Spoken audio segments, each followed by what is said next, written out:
MP, who is the chair of the Inter-Parliamentary Union Standing Committee on International Peace and Security, Mr. Thore Vestby, who is Vice President of Mayors for Peace, and Mr. Alyn Ware, who is the PNND Global Coordinator and co-founder of Unfold Zero. So may I first call upon Mr. Thore to take the floor.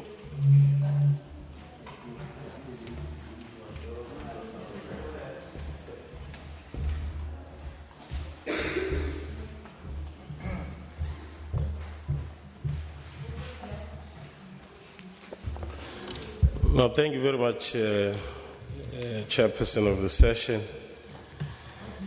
And I must say the reason why I chose to rather make my presentation standing is because of the culture of parliamentarians always addressing standing, so bear with me if I stand in front of you. Let me start by extending my sincere appreciation to the organizers by inviting me to participate in today's discussion. Of course, we take note of the fact that the threat of nuclear arms indeed is one of the most globally significant challenges facing the 21st century.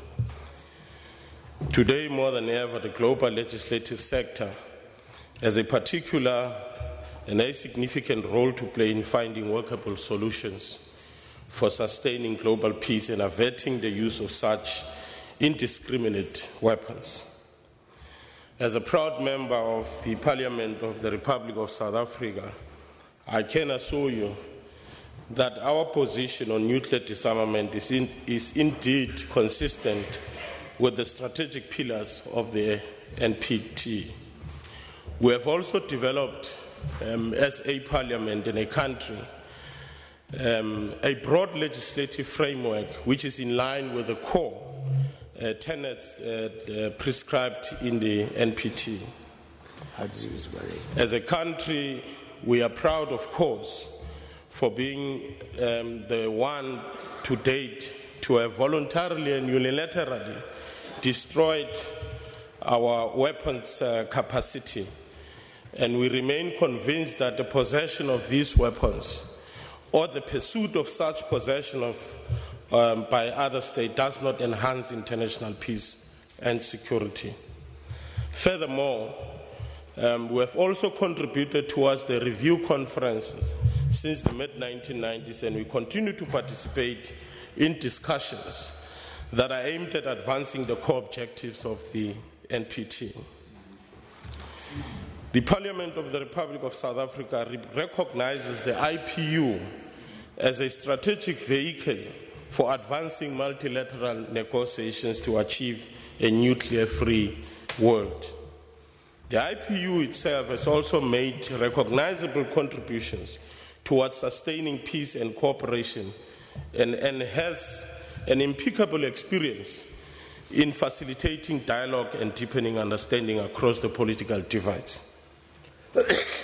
One of its most notable contributions, and that is of the IPU, is the fact that in March 2014 at its 130th Assembly, the IPU adopted a landmark resolution entitled Towards a Nuclear World-Free World, the Contribution of Parliaments. Key amongst other things this resolution affirms is the important role of parliaments and parliamentarians in addressing nuclear risks and building the legislative sector and political framework needed to achieve a nuclear weapon-free world.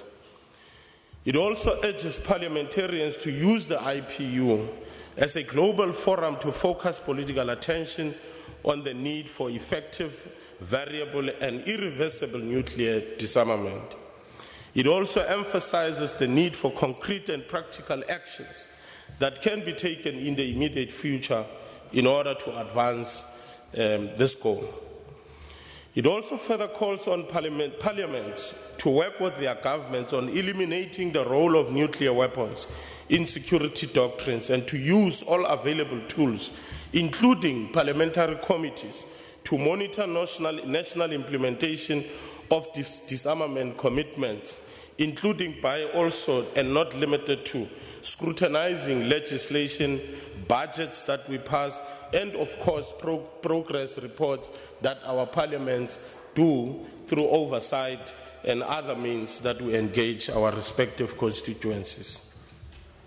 In recent years, the IPU and the PNND and the World Future Council have collaborated successfully to inform and engage parliaments and parliamentarians on the issue of nuclear disarmament.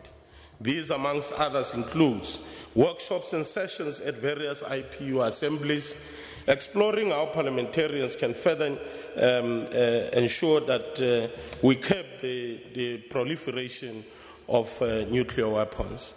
The production of a new parliamentary handbook on supporting nuclear non-proliferation and disarmament in 2012.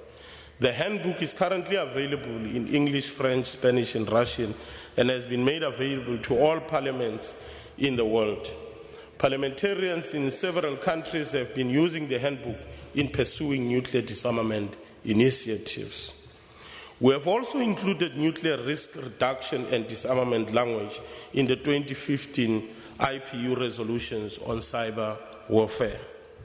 We have participated in key multilateral forums for nuclear disarmament, including, amongst others, the Nuclear Non-Proliferation Treaty Review Conference, the open-ended group on taking forward multilateral nuclear disarmament negotiations. We have also participated in the International Day for the Total Elimination of Nuclear Weapons. What would give impetus to all these developments would be the effective coordination of all these measures in order to bring about a desired result, because without an integrated approach and ensuring that we coordinate our work as parliamentarians and parliaments throughout the world, we see this as a recipe for failure. So therefore, coordination of our work is important, hence the strategic role played by the IPU. The IPU Standing Committee on Peace and International Security, for which I am the, I don't know should I say chair or president, but the chair, has also prioritized peace and stability by means of debates and making recommendations for action. To date, the committee had prepared and adopted numerous draft resolutions on disarmament and conflict resolutions. Key amongst others include the following: the draft resolution on advancing nuclear non-proliferation and disarmament and securing the entry into force of the Comprehensive Nuclear Test Ban Treaty. The role of parliaments, because we find the role of parliaments to be quite strategic at that level. This resolution, amongst others, called on all parliaments that have not yet signed and ratified the comprehensive CTBT to exert pressure on their governments to do so. Of course, through oversight that we have as a mechanism as members of parliament, we thought that it would be a strategic tool that we can use to advance that cause. The draft resolution on the role of parliaments in strengthening multilateral regimes for non-proliferation of weapons and for disarmament in the light of new security challenges resolution.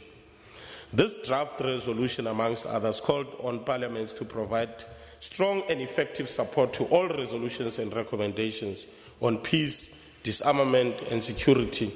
Of course, looking at the previous conferences of the IPU resolutions. The IPU, as a strategic platform, also provides and offers a strategic and privileged space for parliamentary diplomacy. It is a neutral space for members of parliament from different countries and political factions to exchange views and experiences and discuss conflict within and between countries. This platform for parliamentary diplomacy in the IPU is also a strategic space that can further assist multilateral negotiations. The United Nations is also a strategic partner for advancing multilateral negotiations. Some of the progressive work that has been done by the UN thus far includes the definitive move by the General Assembly of the United Nations to establish an open-ended working group. This working group is a strategic platform which can be more effectively utilized in order to advance multilateral peace negotiations.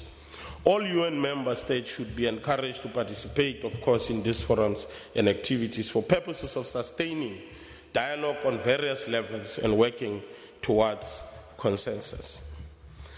We have seen and, of course, achieved as the IPU, and we therefore affirm the fact that we will continue to work closely with the United Nations, particularly the United Nations Security Council, including the subsidiary bodies of the United Security Council, where the 5 nuclear weapon states, of course, and other most are engaging.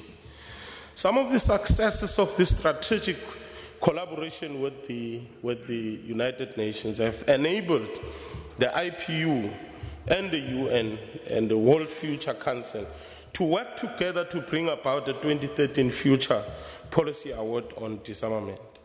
This is a joint initiative for disarmament affairs. The winning policies reveal a wide range of policy solutions to disarmament challenges with an emphasis on nuclear disarmament. Drawing from some of our experiences now in this instance as a South African or a member of the South African Parliament, I put it that as a country that has been put to reach a negotiated settlement in its watershed democratic breakthrough in the lead towards 1994, which we call our democratic breakthrough. That breakthrough emerged as a result of compromise, patience, and commitment to cling to the precepts of a peaceful world order through the successful reconfiguration of the country's ideological and institutional architecture. Similarly, the global community faces what seems to be an insurmountable task, particularly in achieving the vision of a nuclear-free global society. We are of the view that the solution for reaching consensus around mechanisms for disarmament lies in the firm commitment to persist in the ambit of peace negotiations in order to reach a mutually acceptable agreement by all parties. It lies in the commitment and the pursuit of peaceful negotiations at all costs, while steering clear from the temptation to be impatient, which can lead to antagonism. And once we are at that point of antagonism, then it closes even the gap for negotiations.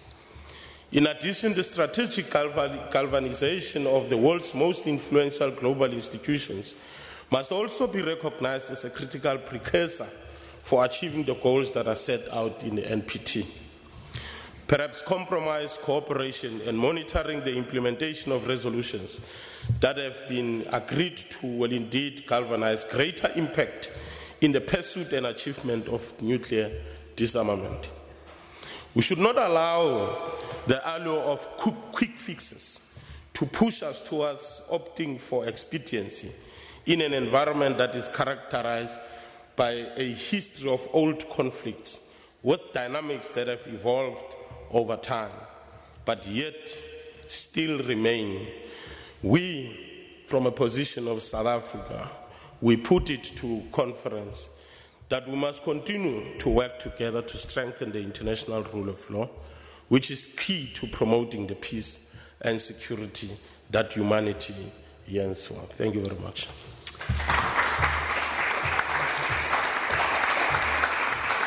I thank Mr. Raseriti, Johannes, Thore MP, for his statement and give the floor to Mr. Thore Vestby, Vice President of Mayors for Peace. Thank you, Mr. Chair. Trying to get connected here.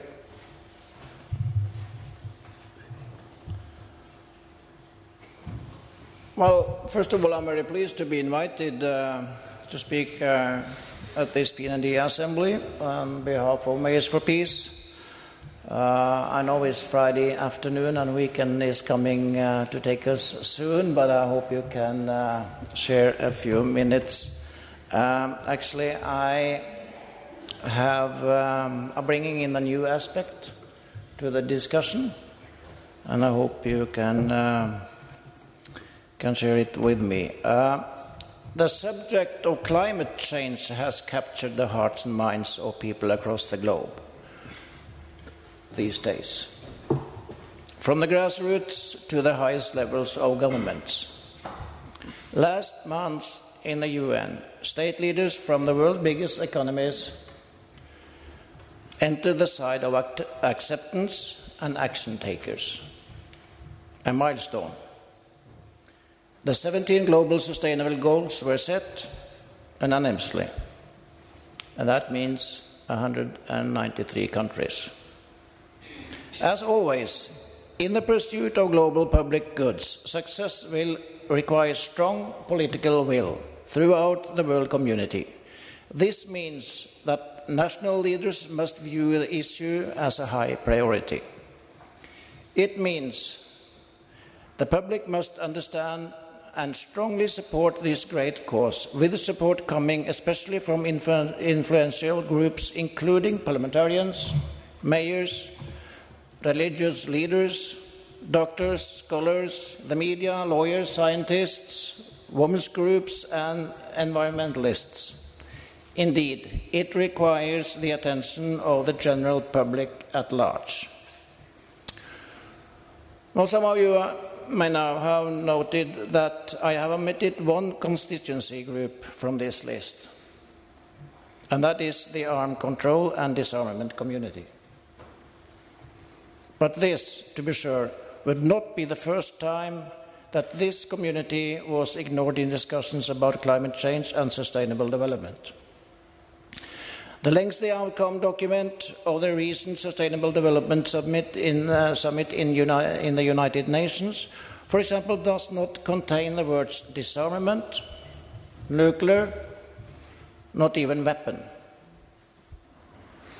It appears that we are witnessing here a classic case of what is called stovepiping the international agenda, namely treating issues narrowly as domains into themselves, wholly detached from other issues. Hence, we have a community of political leaders and NGOs that work on sustainable development and environmental issues. And we have a separate community that works on disarmament, arms control, and non-proliferation issues. But as yet typically been the case, the crossover interests and values shared by these communities rarely get the attention they so richly deserve. These two communities rarely meet together, rarely collaborate to produce joint statements or papers, and rarely address issues outside their narrow focus of acceptable subjects to discuss.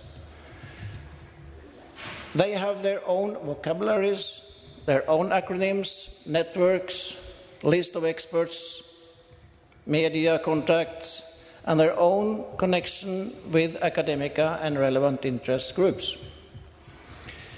These traits provide strong evidence in support of the existence of the two-culture problem. Most unfortunate indeed, given the absolutely vital importance of both of these issues.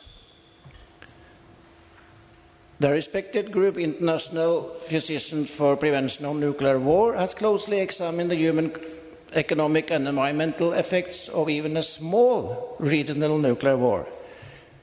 And their results show that lives over 2 billion people would be jeopardized by the nuclear famine resulting from climate change following such an event.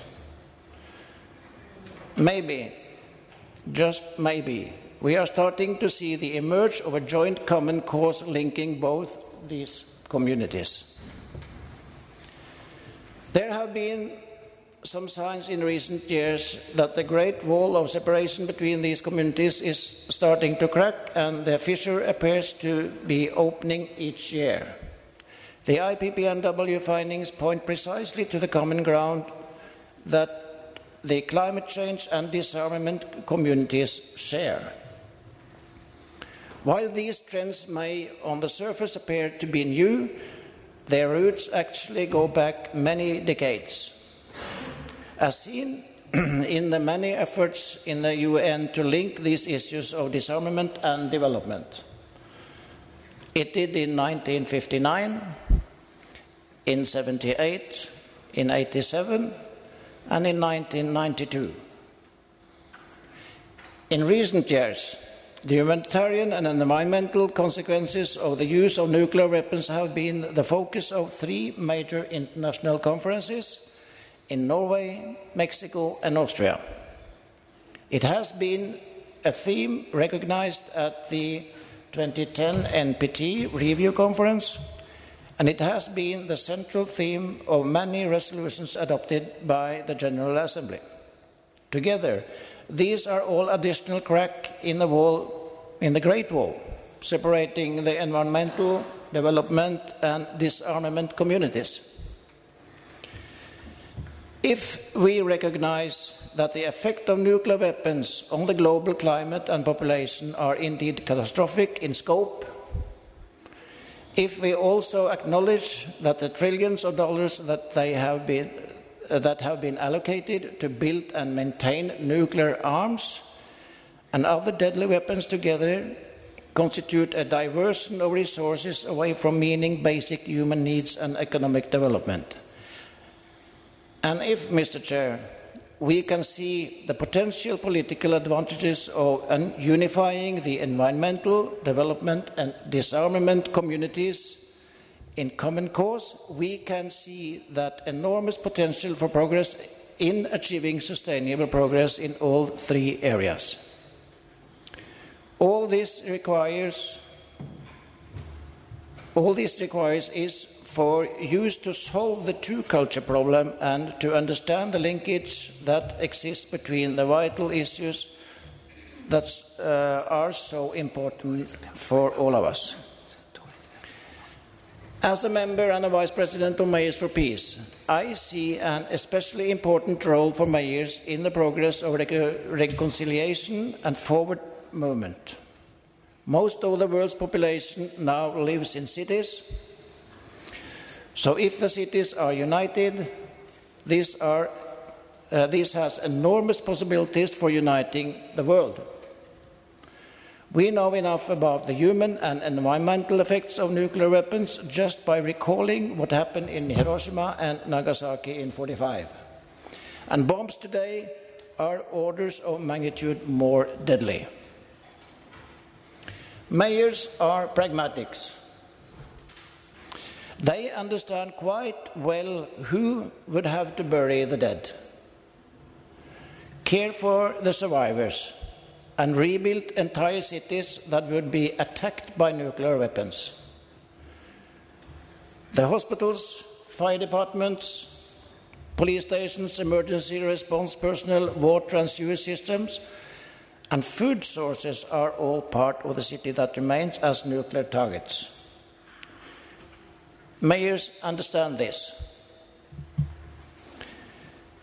They resent that nuclear weapon policies and doctrines are developed without consulting with the people who live in target cities.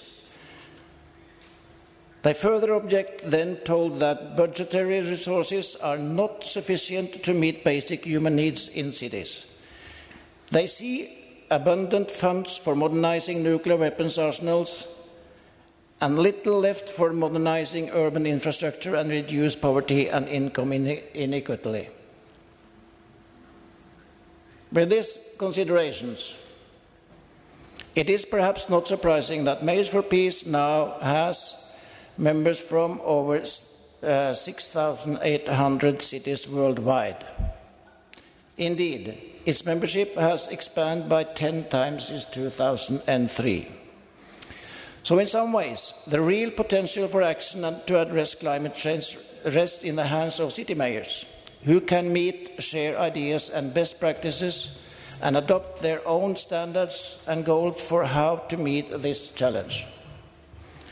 They can achieve such progress without requiring consensus in any global intergovernmental arena and without having to deal with thorny problems associated with extreme and rigid interpretations of national sovereignty. The recent agreement in the UN of the 17 Sustainable Development Goals marked a welcome achievement, but imagine how those goals would look if they were created by mayors.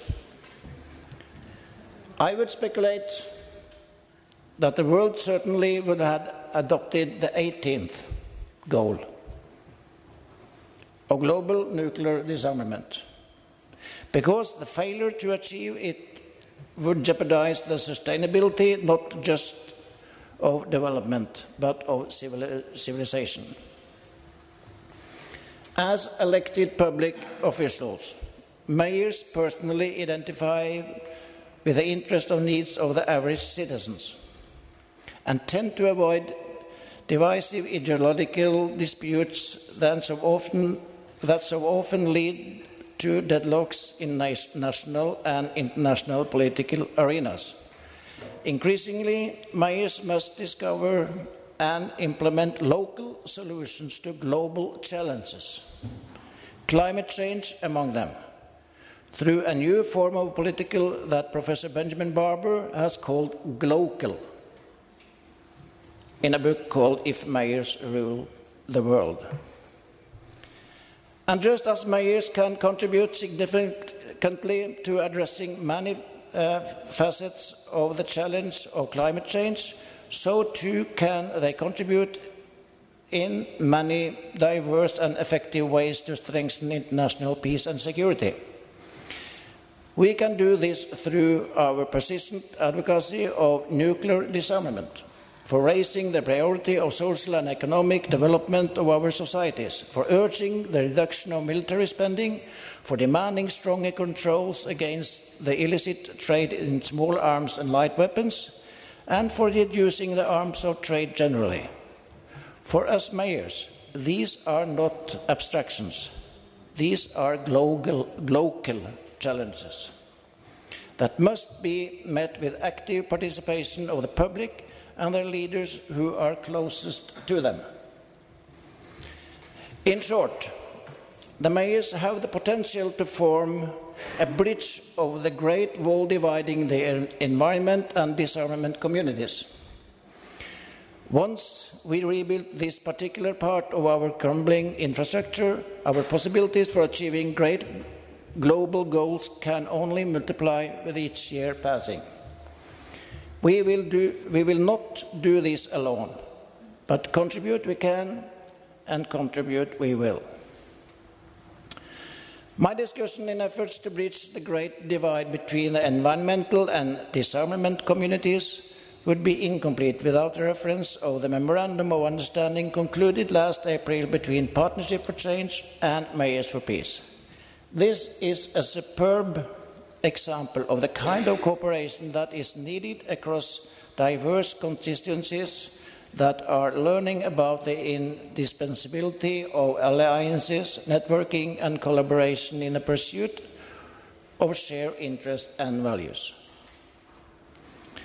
In this spirit, so let me conclude by stressing that the Paris meeting in December will be an excellent opportunity to expand international recognition of the environmental effects of nuclear weapons and specifically the impact of nuclear weapons on climate change. The Nordic mayors will be there at space provided by the Nordic Council.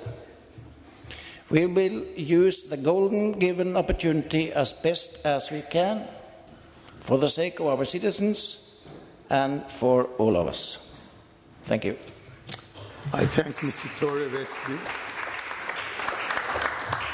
I thank Mr. Thore Vestby for his very interesting statement, especially the importance of building a bridge between the environmental community and the disarmament community, and call upon Mr. Alyn Ware, who is the PNND Global Coordinator, as well as the co-founder of Unfold Zero, to now take the floor. Thank you very much, Shankar Aiyar. I'm going to talk a bit about Unfold Zero, which is a project which PNND initiated last year in partnership with the Mayors for Peace 2020 Vision Campaign, Prague Vision from here, the Czech Republic, the Basel Peace Office, the Aotearoa Lawyers for Peace, the president of which has joined us here. Aotearoa is another word for New Zealand, the original word. Also supported by the NGO Committee on Disarmament, which is the grouping of NGOs working on disarmament at the United Nations, and supported also by the Inter-Parliamentary Union after the project was established. Unfold Zero, let me explain what the word means. Unfold comes from UN fold, United Nations fold. So what it is a focus on United Nations initiatives, United Nations forums, and United Nations processes to help establish a nuclear weapons-free world. The fold is sort of like the idea of construct. You have to build processes, build mechanisms, or utilise them well. So there's an United Nations that's engaging with the United Nations on the construction of the ideas, the proposals, and the mechanisms to establish and support a nuclear weapons-free world. But it's also got another meaning. Unfold, when you put it together, is like to open up and to reveal. And in a sense, it's saying we don't yet know exactly how we're going to get to a nuclear weapons-free world. There are many ideas, there are a number of proposals that are put forward. We need to engage and explore them, to discuss them, to work together and see where is the ways that we can go. And it may be multiple efforts working at the same time to get to a nuclear weapons-free world. There may be different parts of our team may be taking different paths and we converge further down the road. That's sort of the idea of unfold. It may not be linear. It may have aspects. It may be more of a cooperation effort rather than just all doing the same thing. So that's also part of it. The other reference is, of course, to the origami crane, which is on the book here. You may know this. This is the bird of peace. And there is a legend in Japan that if you fold 1,000 of these, takes a lot, not just one, it's hard work, perseverance, but you fold 1,000, you'll have a peaceful and healthy life. So it's that the idea of constructing something good, that we're not just like getting rid of nuclear weapons, we're constructing something better when we unfold zero.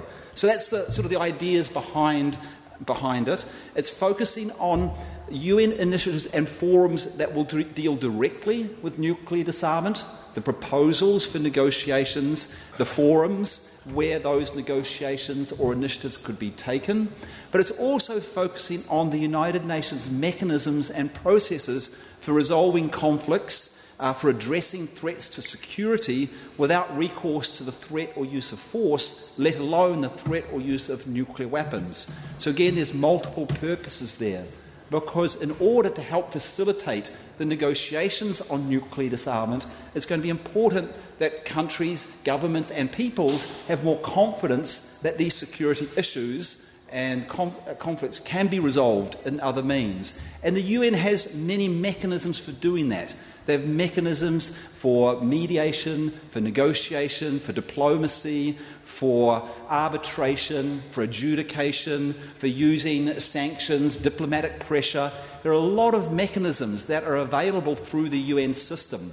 And part of what Unfold Zero is doing is highlighting those so people can see that the UN is a multifaceted system of processes and organisations that can be used in different ways. So Unfold Zero highlights some of these. The United Nations General Assembly and the role that it can play, whether that be resolutions that are putting forward ideas or whether it's actions taken by the UN General Assembly.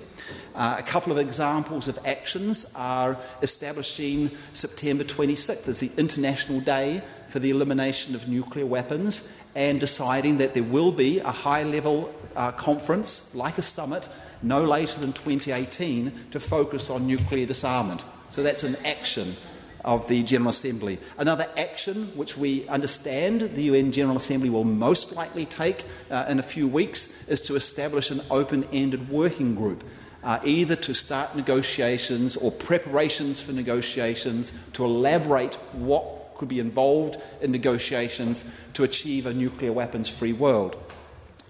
We also look at the Security Council which is very important. What types of actions can be taken by the UN Security Council? There are some. The UN Security Councils tended to focus more on non-proliferation, such as resolutions against nuclear tests when India and Pakistan did them, or when North Korea, or UN Security Council Resolution 1540 on non-proliferation. But it hasn't ignored disarmament. President Obama chaired a special session on the Security Council, which was to look at the role of the Security Council on nuclear disarmament. President Oscar Arias also hosted a special session, not with a resolution, but a special session on Article 26 of the UN Charter, which is the obligation that the Security Council has to develop a program for disarmament in order to release resources for economic and social needs. So there are possibilities in the Security Council. There's other parts of the UN system, the International Court of Justice. We've already heard about the International Court of Justice advisory opinion from 1996 and how influential and important that has been. We now have another case in the International Court of Justice lodged by the Marshall Islands, but these aren't the only ones. New Zealand and Australia took cases in the International Court of Justice against nuclear testing, against France, and these were successful we think they were successful in contributing to the change in policy of France on nuclear tests. There's the International Criminal Court, which is not specifically an organ of the United Nations, but was established through a United Nations negotiating process, so strong connections with the United Nations. And there's the proposal from Mexico, which has also been supported by a number of other countries, that the employment of nuclear weapons could be included as under the statute of the International Criminal Court, as an amendment to the International Criminal Court, as a crime that could come under the jurisdiction. So that's another area that we're looking at. There's the role of the UN Secretary-General and the 5-point proposal that he's put forward. There's the role of the UN Office of Disarmed Affairs and the High Representative. And then on following up on some of those initiatives, we've paid a lot of attention to the International Day for the total elimination of nuclear weapons. We're very happy that the Inter-Parliamentary Union included commemoration of the International Day in its resolution in 2014 and cooperated with Unfold Zero on encouraging parliaments around the world to commemorate the day and to work with civil society to commemorate the day. So there have been a number of events in parliaments. The Jordan Senate held a special screening organised by Senator Salwa here of part of The Man Who Saved the World with Arabic subtitles. We had parliamentary screenings of the movie in the New Zealand Parliament also. We've had joint statements of South Korean and Japanese parliamentarians to commemorate the International Day for the total elimination of nuclear weapons. And parliamentarians have also engaged in some of the social media actions. The first observance last year, we did a social media action which was about how many nukes do you think there are in the world? So people just went out and asked their friends at university or people in the street, do you know how many nuclear weapons there are in the world? And you got a range of answers. And how many nuclear weapons do you think should be in the world? And virtually everyone for the second question said 0. There were some that sort of said, maybe, do we need them? Oh, no, not really. And so it was very interesting seeing that there wasn't a great knowledge about how many there are, but when you ask, do you think we should have them, it was 0. And this year we had a different social media action, which was don't nuke something which is of importance to me. Make it personal. That's really important. One of the reasons why people are not so engaged is because they don't think they're connected with this issue very much. It's something for the diplomats, to organise in the basement in the United Nations, for example. But when you think about, well, if a nuclear weapon was detonated, it would affect me, it would affect the things I value in life. Then it makes them get more engaged.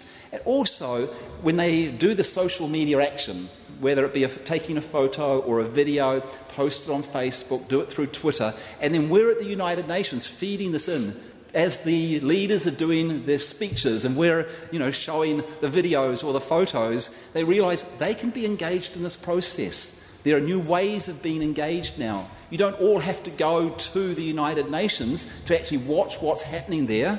You can even watch a lot of the debates streamed live as they're happening, and you can feed into those through your social media actions or through your actions in parliaments back in your home countries. So these are some of the things that Unfold Zero has been engaged in. I've found it very exciting. It's creative. It's artistic. People have fun doing these activities as well as seeing the serious side. And I think that combination of fun, of inspiration, and being able to be active on the serious issues has made it very successful. So I encourage you, go to Unfold Zero website. I think you'll enjoy, the website, the creative actions, and be involved in these different platforms for the UN. And I think also, as whether you're a parliamentarian or an activist, it's really important when you're saying give up something, like give up nuclear weapons, you really have to say, but what can we give you instead? Otherwise, people will sort of feel scared. Even if nuclear weapons are a bad thing, they're risky, they're not really helping our security. If people have been relying on them, they're very reluctant to give them up. But when you say, look at what the UN has to offer and all these ways of resolving conflicts, here are examples of how the UN has worked, and we have many examples to offer, that helps people have the confidence that we don't need these risky weapons. We can give them up and move into a better world, not into a riskier world, into a better world. Thank you.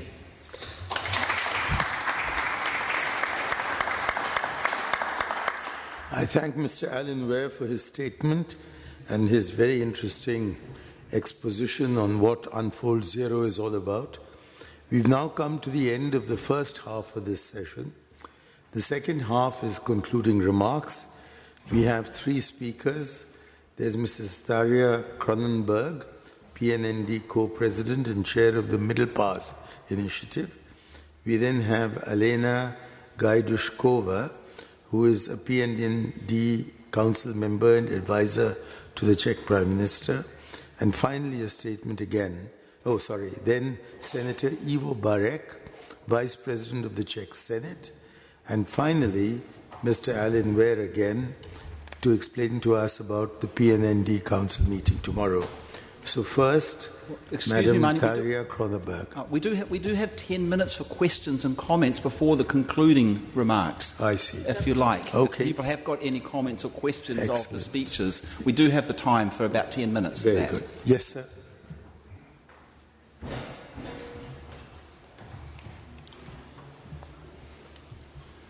Alyn Ware has introduced a very interesting idea of the International Criminal Court. I'm a criminal lawyer. I'm also chairman of the Association of Military Court Advocates in the UK. Obviously, the preliminary use or the primary use of nuclear weapons would be a war crime. But it struck me as I listened to Alyn that it might be possible to outlaw the use of nuclear weapons as self-defense.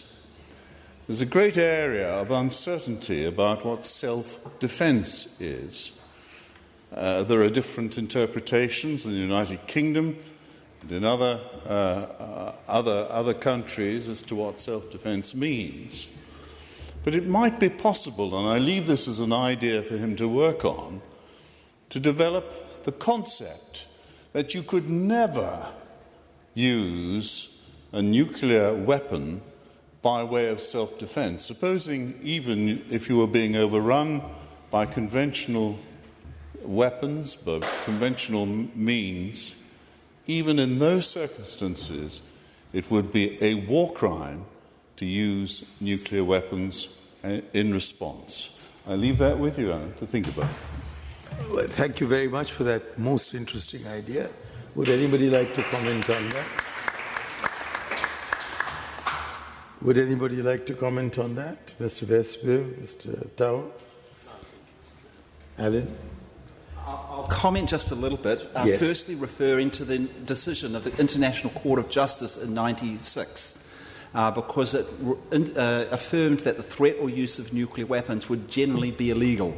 Then it came to the issue of self-defence, and it gave a qualified response on that and said, well, it couldn't decide either way on the threat or use of nuclear weapons in self-defence, but then it gave a very limited category of what might be considered, and that was an extreme circumstance when the very survival of a state is at stake. And even in those instances, the court couldn't say there would be illegal use of nuclear weapons. It said, we don't know, we don't have enough information if it is even possible to use a nuclear weapon, even in that circumstance that does not violate international humanitarian law. And I think what's happened since then, since 1996, is we have a lot more attention to the humanitarian impact of the use of nuclear weapons. And we heard in an earlier panel from the Red Cross, that is clearly showing that any use would violate international humanitarian law, which overrules then the self-defence argument. So I think there probably is a very good occasion now to return to this. Rob Van Riet may have some ideas too, because he's a lawyer who's been working on this issue. And the International Criminal Court could be one way of doing that. The Mexicans have put the proposal, but it's not the only way. New Zealand's national legislation has criminalised any threat or use of nuclear weapons, and that might be another way of going about it through national legislation. More countries adopting national legislation to criminalise any threat or use of nuclear weapons based on the international humanitarian law prohibition against that. But I think Rob may have something else to add to this. Not at this point, but I'd be more than happy to follow up on this. It's a very interesting suggestion. Good. Anyone else? I don't see anyone else raising his hand or her hand.